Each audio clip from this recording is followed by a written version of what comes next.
Tip, one submission. Bro, he's got a crushing squeeze. Well, It's different, bro. To that. It's different. Yeah.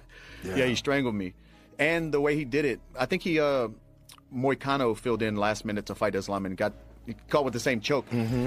It's kind of like a Darce choke, but he locks it. It's different. So the defense is different. When I got my legs out and tried to walk around, he hooked my leg, but like the squeeze is completely different. Completely different.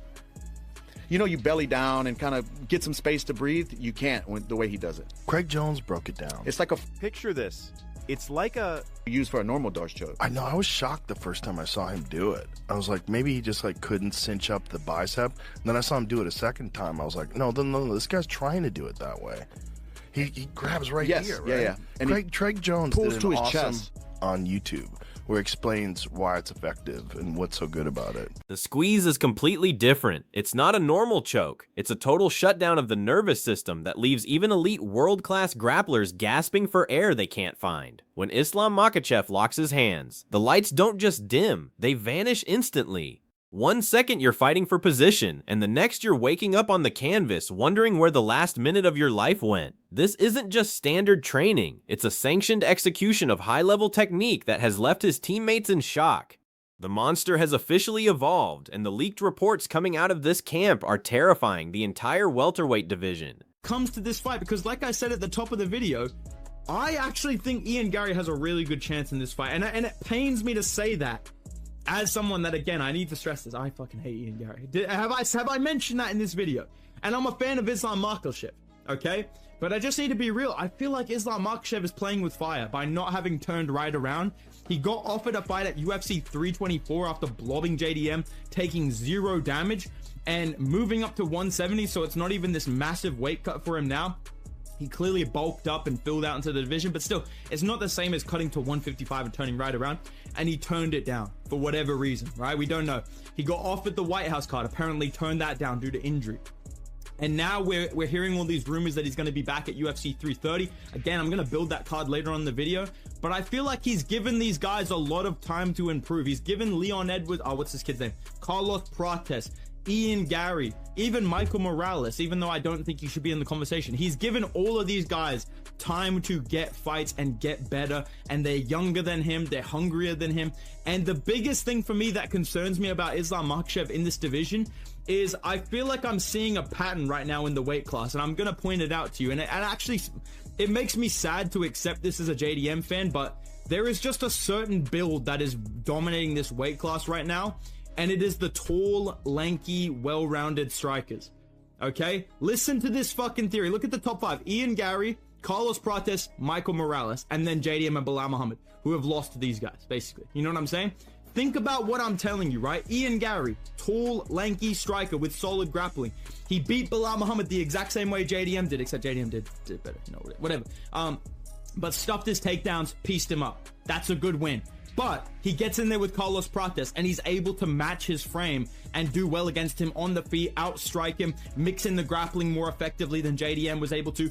Ian Garry, with his build and his skill set, is able to beat both the guys that JDM and these guys can beat, like, and Sean Brady and Bilal Muhammad, these guys can beat, right? But also is able to beat the other tall, lanky, like, mutants at 170 like Carlos Prates. Same with Carlos Prates, dude. This shit is fucking unfair, bro. This guy's massive. I saw this guy in person. It was like a fucking Arkham boss battle started when this guy jumped around the cage. He can handle grappling. We saw it against Leon Edwards. We saw it against JDM. We saw it against Ian Garry. He stuffed basically all of his takedowns. And on the feet, he's like fucking prime Anderson Silva. What makes this specific squeeze so dangerous is the unconventional grip Islam has perfected during this camp. Most fighters use the bicep for a traditional Darce choke, but Islam has modified the mechanics to something far more sinister. He grabs his own chest and pulls the opponent into a physical void where there is zero room for survival. Grappling experts like Craig Jones have analyzed the footage, calling it a freakish variation that defies normal defensive logic. It is an instant asterisk-style shutdown of the body's primary functions. This is the primary weapon being sharpened for the war at UFC 330, and it's unlike anything the 170-pound division has ever encountered. Islam versus Ian Garry. My initial take on this was, oh man, who's going to beat Islam? You need a guy that has that one-shot knockout power who's going to catch him. Nobody's beaten Islam by decision. But in what we've seen this year with Strickland, Hamzat, Justin, Ilya, all these crazy upsets, buddy, I'm not counting Ian out. I'm not counting him out. No way. No. Ian Machado Gary, I mean, he's talented as all fuck. I'm not one of those guys who's just going to jump on Islam and glaze him. Like, hell no. That's a great fight. You have the 170 pulled up. He matches up with Islam Makhachev. He does well with Islam on the stand-up because he's rangy, he's tricky, all those. But on the ground, he doesn't. He does okay, but he doesn't survive on the ground. I don't think. I mean, well, okay, he might survive 5 rounds, but he won't get the best of Islam on the ground. That I'm 100% sure about that. On the stand-up, he's pretty tricky. So one punch can change everything on that. One kick, one punch, one knee. So that's a different story. But on the ground, I don't see him dominating. I see him surviving possibly. So yeah, I can see that. And then the takedown defense that he has is decent, but not great enough to stop Islam from taking him down. But again, sometimes we'll go in there and we'll decide that we're gonna do this with Islam, and next thing you know, next round we'll say, okay, take him down now, or next thing you know, next round we'll go stand up because he's that good. When you and I have spoken about Islam Makhachev versus Ian Machado Gary, what do you make of that matchup? That's a great fight. Look, it's a great fight. Ian Gary for a long time has been saying that, he is the future. Obviously, it's his nickname. Like, he sees himself as being there with the belt. He's visualized it, but now he's got Makhachev in the division. And I mean, Makhachev's got the kryptonite for every single person in the division. No matter where the fight goes, he's got the skills to challenge you and to cause you issues. Like, of course, since Ian Gary's, been spending time in Brazil, been working on his jiu-jitsu, he's going to be far more confident in his ground game. But at the same time, I don't know if you're going to be able to replicate what Islam Makhachev can do to you. I think you would have to be in the wrestling room in Dagestan to really feel that kind of pressure. And what you got to remember is, that room right now, we keep signing a bunch of guys from Khabib's team. They're all cookie cutter versions of each other. They're all lethal. They've all got great wrestling. They've all got that pressure style with good punching and kicking now. You know what I mean? There's a really elite level in that gym. And Makhachev's at the top of that pile. Everybody in that gym is working towards where he is, and everybody in that gym's a killer. I just don't know if you're going to be able to find the same kind of look that you're going to need to be able to deal with Makhachev. And I think now he's moved up to welterweight. I just think he looks physically so much healthier and stronger. Ian Gary's a slick striker, but he needs to damage Makhachev. He can't play the 25 minutes of picking and poking because Khabib Nurmagomedov has been the one pulling back the curtain on this insane progression, exposing just how much of a physical mutant Islam has become. Khabib has seen every elite killer in the game, but he's never seen Islam this focused or this physically imposing. They grew up 30 meters apart, training in the same schools and under the same brutal conditions since they were children. But Khabib is now signaling to the world that his protégé has reached a level of dominance that might actually surpass his own legendary run. The transition to welterweight hasn't just made Islam bigger, it has turned him into a relentless force that feels impossible to move or submit. Khabib был нас как до сих пор старше взяли. На тот период для меня он был старше. У нас разницы нету 1 день или 2 дня, или он чемпион, или не чемпион. Он был просто старшим, который показывал нам огромный пример. Мы с ним и в школе тренировались. Как ты сказал, мы между собой не дрались, но вместе на разборки ходили там за школу, за кого-то там. И вот так мы рядом жили. До того, как я попаду в Каблманапу, у нас дом, наверное, между собой где-то 300-400 метров находился. Я уже вот тогда знал. The move to the 170-pound division is the real catalyst behind this monster transformation we're seeing. For years, Islam decimated the lightweight division while battling massive weight cuts that drained his natural power. Now, he's bulking up and filling out his frame, looking physically healthier and significantly stronger than ever before. There's no more wasted energy on the scale. Every ounce of his preparation is going into pure combat efficiency. His coaches are noticing that his strikes carry a new weight, and his top pressure has become an inescapable nightmare. He isn't just moving up to compete, he is moving up to colonize a new weight class. Знаете как, это я же всю жизнь этим занимаюсь, и мне вот просто нравится находиться с командой. Вот сейчас приехали на сборы 30 человек, вот эта атмосфера в городе не бывает. Вот эти большинство воспоминаний, то, что у меня есть от сборов, это вот когда мы толпой где-то собирались на какой-то базе, вот тренировались, у меня есть много других тоже воспоминаний, но это почти все связано с тренировочными сборами где-то с командой. Ну, вот этого я не хочу терять. И мне это до сих пор нравится. Мне нравится, когда я нахожусь в форме. Мне вот не нравится, когда я бываю не в форме. Вставать неохота. Ну вот, когда ты в форме, не знаю, не могу, наверное, объяснить человеку, кто не был никогда в форме. Но когда ты в форме, это... Despite the rumors of a hand injury requiring surgery, Islam is moving forward with a ferocity that suggests the setback is purely mental fodder for his opponents. He has publicly stated that while he has old lingering issues, he is ready to sign a contract the moment the UFC puts one on his desk. The narrative that he was dodging fights at UFC 300 or 304 has been shredded by the man himself. He wasn't avoiding the cage, he was waiting for the right moment to unleash this new version of himself. The hand might be a concern for some, but for Islam, it's just another obstacle to be crushed under the weight of his legendary work ethic. Цитату в пример приводить не буду, но ты сам понял, наверное, о чем речь.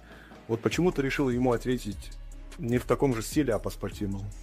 Ну, что-то уже, когда ты молчишь, а они болтают, и люди начинают им верить просто в интернете, я думаю. Травма, они уже обо мне переживают, но... Это так не бывает в UFC. Ты захотел, и ты дерешься на следующем турнире. Прими там бой, я приму, но нет уже контракта. Как я приму? Что я приму вообще? Я им так и ответил. Отправьте контракт, я принимаю любой бой. У меня нет никаких травм. У меня есть старая травма руки, но это после завершения моей карьеры я ее буду оперировать. Но сейчас это не причина, что бои какие-то срывались. Я готов, отправляйте контракт. Вот я сегодня на сборах. Ian Machado Gary is the man currently standing in the crosshairs, and the matchup is creating a massive divide among analysts. Gary is the tall, lanky future of the division, who uses his range to pick opponents apart from the outside. He's slick, he's confident, and he's been training in Brazil to shore up his jiu-jitsu, specifically for a grappling heavy threat. However, there is a growing sentiment that Gary has never felt anything like the Dagestani pressure. It's one thing to roll in a gym in Dublin or Brazil, but it's an entirely different reality to be trapped under a man who has been wrestling bears since he was in elementary school. Кому-то так сильно колено отбил, Ну, это Шавкат, допустим, его боет. Ну, еще непонятно, это он Шавката травмировал, он на Шавкате смог до конца подраться. Значит, незначительная такая травма была в бою, что Шавкат. Я был еще в первом году сидел, помню, они дерутся, и у этого... на этом бою, да, такой? Да, Янгери шорты порвал. Вот за эту минуту отдыха ему даже шорты поменяли. Ну, видно было там слабую сторону. There is a specific theory circulating that a certain body type is currently dominating the welterweight landscape. We're seeing tall, lanky strikers like Ian Gary, Carlos Prates, and Michael Morales rise to the top of the rankings. These mutants use their frames to negate grappling and dominate the standing exchanges. But Islam Makhachev represents the ultimate counter-evolution to that trend. He doesn't care about your reach or your height once he gets inside your space. He spent this camp learning how to navigate the range of taller men, closing the distance with terrifying speed and turning their long limbs into levers for his submissions. Бойцы ММА участвуют в разных лигах по вольной борьбе, по грэпплингу устраивают матчи. К тебе уже обращались с таким предложением? Да, ко мне обращались. Тебе это интересно? А не, зачем? Мне хватает чем заниматься, денег хватает, шпионских, так что мне некогда отвлекаться на какие-то там борцовские дрэпы, схватки, потому что можно же травмироваться и все, потом отсидеть полгода вообще без ничего. У меня есть время подраться, подготовиться, делами заняться, там, семьей побыть. Если выступать, например, по той же борьбе, надо же готовиться, опять кемпы проходить, опять куда-то ездить. Так что у меня нет желания. The danger for Islam is that he might be playing with fire by giving these younger contenders so much time to improve. By not fighting immediately after his last victory, he has allowed guys like Ian Gary to gain confidence and sharpen their weapons. Gary is younger, he's hungry, and he's obsessed with the idea of being the one to end the Dagestani reign. He's visualized the belt around his waist and believes his striking is the kryptonite to Islam's grappling. But the monster in the gym doesn't seem worried about the passage of time. If anything, the extra months have only allowed Islam to further master his new 170-pound physique. Khabib's presence in this camp cannot be overstated, as he serves as both the blueprint and the ultimate critic. He doesn't just coach, he sets a standard of excellence that is nearly impossible to maintain. He has exposed the fact that Islam isn't driven by the money or the fame, but by a deep-seated pride in his own form. Islam has admitted that he hates being out of shape and finds his greatest satisfaction in the brutal grind of the training camp itself. While other champions are out doing media tours, Islam is in the mountains, pushing his body to the absolute limit. This psychological obsession is what makes him so dangerous. The Dagestani training system is a literal assembly line of killers, and Islam is at the very top of that pyramid. Every person in that gym is a cookie-cutter version of the same lethal style, great wrestling, relentless pressure, and now, elite-level striking. When Islam prepares for a fight, he isn't just sparring with partners, he's competing against a room full of monsters who are all trying to reach his level. This environment creates a level of battle readiness that you simply cannot replicate in a standard MMA gym. By the time he steps into the octagon at UFC 330, the actual fight will likely feel easier than his Tuesday morning practice sessions. Javier Mendez has issued a stark warning to anyone thinking Ian Gary has a chance on the ground. He insists that while Gary's striking is world-class and tricky, his ground game is simply not on the same planet as Islam's. Mendez has watched Islam dismantle high-level black belts with ease, turning the canvas into a death trap for anyone who dares to grapple with him. The moment Islam secures a takedown, the fight fundamentally changes. It's no longer a sport, it's a survival exercise for the opponent. Mendez believes that if the fight hits the floor, Gary lacks the fundamental tools to even survive 5 rounds, let alone win. The technical breakdown of Ian Gary's previous fights, particularly his encounter with Shavkat Rakhmonov, provides a glimmer of hope for some, but a warning for others. Gary showed that he can absorb pressure and even find openings against elite competition. He's talented as FSEC and shouldn't be dismissed as just another hype train. However, Islam watched that same footage and saw something different. He saw a fighter whose strikes didn't carry enough power to stop a truly elite grappler from moving forward. To beat the monster, you need one-shot knockout power, and Islam is banking on the fact that Gary simply doesn't possess that game-changing equalizer. The financial offers coming Islam's way from the wrestling and grappling world are astronomical, but he has turned them all down. He has exposed the fact that his focus is entirely on his legacy within the UFC and defending his championship status. While other fighters are chasing big money crossover matches or celebrity grappling tournaments, Islam is staying true to his path. He refuses to waste his energy on anything that doesn't contribute to his dominance in the octagon. This level of discipline is rare in the modern era of the sport, and it's a major reason why his training camps are so much more effective than his peers. Brendan Schaub has weighed in on the potential upset, noting that in a year of massive surprises like Strickland and Topuria, you can never count out a talented underdog. He believes that if Gary pulls off the unthinkable, it would be the biggest win in Irish MMA history since the rise of Conor McGregor. A victory over Islam would be a golden ticket for Gary, potentially setting up a massive showdown with McGregor himself. But Schaub also admits that winning a decision against Islam is a nearly impossible task. You have to finish him, or he will eventually find a way to drown you in the deep waters of the later rounds. The instant darkness factor of Islam's new choke is the talk of the gym. It's described as a switch that just slams to 0 with no gradual fade. Usually when a fighter gets caught in a choke, they have a few seconds to evaluate their options and try to fight the hands. With Islam's new mechanics, that window has been welded shut. The pressure is applied so perfectly to the carotid arteries that the brain shuts down almost immediately. This is the result of thousands of hours of refinement, and it's the secret weapon that Khabib believes will make the UFC 330 main event a short night for the challenger. Dan Hardy has called this a fascinating test because of how well-rounded both fighters have become. He acknowledges that Ian Gary is a slick striker who knows how to use his range to frustrate grapplers, but Hardy also points out that Islam is a masterclass in total combat. He's not just a wrestler anymore. His precision striking and suffocating control have combined into an inescapable pressure. The Dagestani system has optimized Islam for this specific move to welterweight. He looks stronger and more physically imposing than he ever did at 155, making him a literal nightmare unleashed on a new division of unsuspecting victims. The psychological bond between Khabib and Islam is the foundation of this entire camp. Islam looks at Khabib as more than just a coach. He is his absolute idol and the benchmark for greatness. Even though Islam is now a champion in his own right, he still trains with the humility of a student.